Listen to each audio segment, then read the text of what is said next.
title is Role of the Light Absorbing Impurities in Arctic and Himalayan.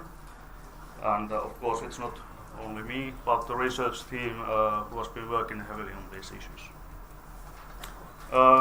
Brief introduction to FMI. We are the National Weather Service of Finland, but our main principle is that the services are based on high quality research, observations and expertise, which means that we are also a research organization. And part of our strategy nowadays is to have high quality research as a service to support decision making in Finland and also globally. And our research is in fields of meteorology, atmospheric composition, and maritime science as well. And annually, FMI produces about 350 peer-reviewed international journals, which is a considerable number as a weather service.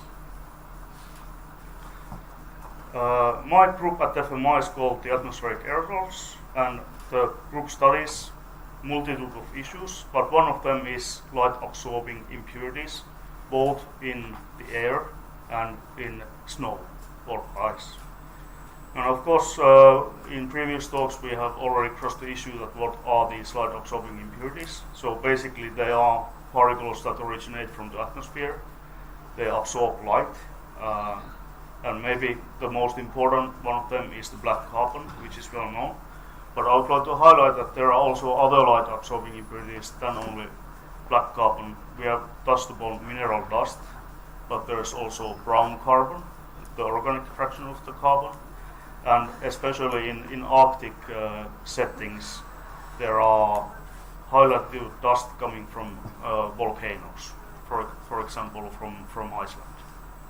And one of new topics is this biogenic algae, which can deposit on the glacier surfaces and cause absorption of light. So basically when these atmospheric particles they go to the surfaces, they make the surfaces darker and they induce more melt. And in addition, of course, they heat the surrounding atmosphere, so there's a sort of a double heating effect. And in polar areas, they have been recognized as one of the most important climate forcers at the moment. And lately, also the attention has been turned to glacier environments, for example in the Himalaya, to study the light absorbing impurities. Our experience for making remote observations starts from the Lapland, Finnish Lapland. We have the Pallas-Sodankylä Global Atmosphere Watch Station, which was as part of the GOV network since 1994. And the GOV network is a global network of WMO, World Meteorological Organization, that covers over 50 countries. So this is the place where we make most of our observations. But we have other national observation posts as well. And let's look at the black carbon in Finland. In this left-hand map, you can see that the black carbon in Finland varies so that basically when you go from south to north, you see a decrease in trend. When you go from east to west, you see a decrease in trend. So we made a pilot study thinking that, okay, what about in the snow? We took several places in northern Lapland, we collected snow, and we measured the elemental carbon or black carbon content in those snow samples. And we saw pretty much a similar issue, that if you go from east to west, you see a decrease in trend. So same that we observed in the air, we also observed in Lapland snow. But of course we cannot only stick to Finnish measurements, and Arctic is one of the important places for us.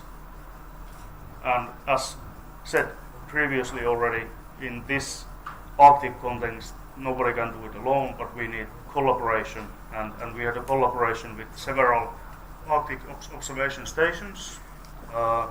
This study was led by NOAA and FMI, and we basically made a consolidated effort to measure the atmospheric black carbon data. Basically what we saw was the springtime Arctic haze that has been reported earlier, but also we found some station-wise data differences.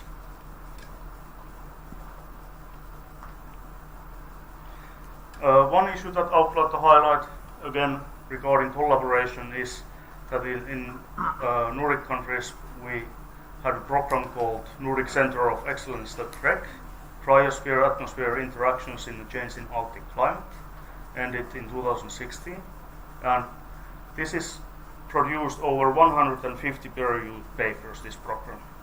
And this is the review paper, basically summing all of those up. So if you're interested in Arctic science, please pick up this atmospheric chemistry and physics paper and read through it.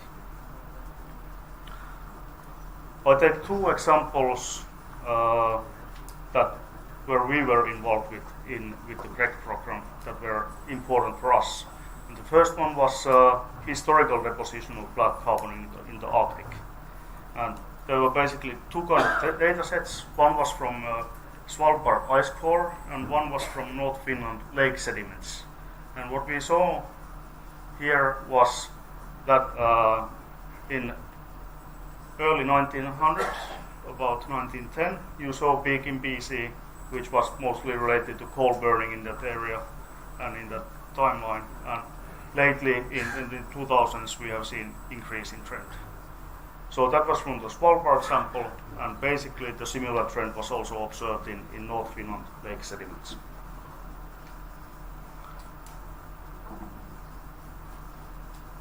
The other thing that we did, and now we started to really have interest in studying the light absorbing impurities in snow, was that we made an experiment in Finland. Actually, we made 3 of them, and what we did was we went to national snowpack in the winter time, and we covered some of that snow with artificial soot, and then we measured with all possible instruments that what happens on that soot covered snow. I take only one example result of that experiment, or those experiments. Basically, what we were able to do is draw a relationship between the snow albedo and the elemental carbon concentration in the snow. And here you see different days, day 1, day 2, day 3, and all of those clubbed together. They show pretty similar kind of result, and it agrees quite well with the SNICAR model, which is basically a radiative transport model in the snow. So you have a clean spot where the albedo is over 0.8, and then you have the very dark spot. We made different spots with different varying amount of black carbon or elemental carbon. And now this is something that we can directly plug into any climate model, basically.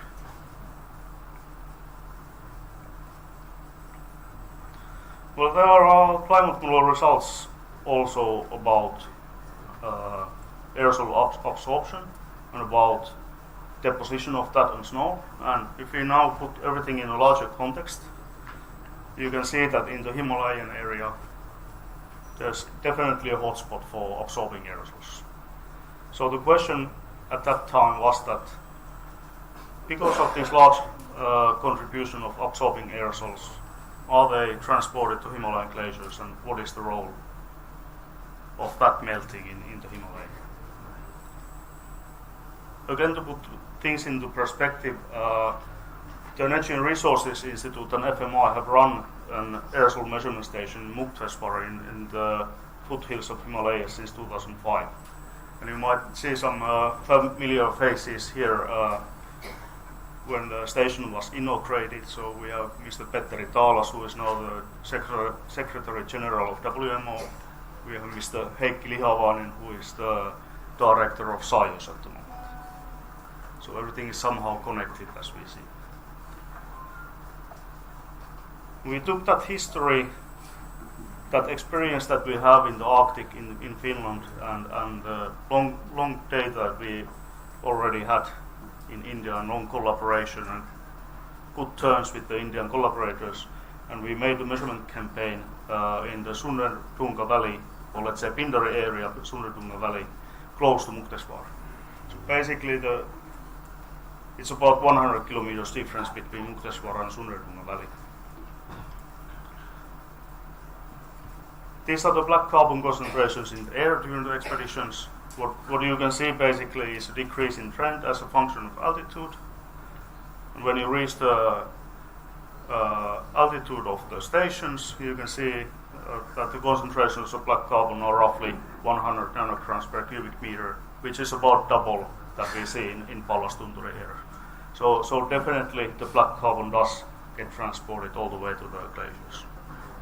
Time to look some beautiful pictures. This is the expedition base camp that we had at 4,700 meters. You can see that we measured meteorological parameters with the portable AWS. That was actually stayed there during the 3-year campaign, so we also have a good data set of meteorology there, which is available. We measured the atmospheric concentrations of black carbon and aerosols in general, and then of course we did the snow work. And this is what you can see, what kind of filters we got from the snow, and those were then analyzed for black carbon. And this is the main result of those expeditions. What you see here is depth of the snow pit from 0 centimeters to 120 centimeters. And what you basically see is the concentration of elemental carbon, mineral dust, and organic carbon. We punched through several ice layers, 1, 2, 3, 4, 5, and those basically reflect the annual sort of thawing layers. So each one of these gaps here represents 1 year. And what we see basically every year is this peak in the concentration, here a little bit less, and again peak here. Which represents that there is certainly some seasonality also in the deposition of light-absorbing impurities on the glaciers now.